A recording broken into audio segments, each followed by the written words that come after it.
అమ్మవారి ఉపాసనలో పెద్ద రహస్యం ఏమిటో తెలుసా అండి? అమ్మవారి ప్రసన్నమవుతోందని గుర్తు ఏమిటంటే కుంకుమ వాసన ముందొస్తుంది. బాగా కుంకుమ వాసన వచ్చేయడం మొదలెడుతుంది.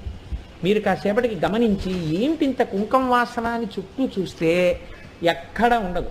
లేదా అమ్మవారు అనుగ్రహిస్తే ప్రయత్నపూర్వకంగా అక్కడెక్కడ కుంకం పడినది ఇంత కుంకమైనా అందులోంచి నాసాపుటములు అదిరిపోయే కుంకం వాసన వచ్చేస్తుంటుంది.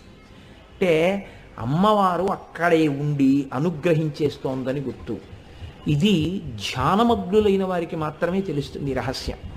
కాబట్టి అమ్మవారి అనుగ్రహం ఒకటి లోకంలో మీరు బాగా జ్ఞాపకం పెట్టుకోండి, హనుమ యొక్క అనుగ్రహం ఒకటి.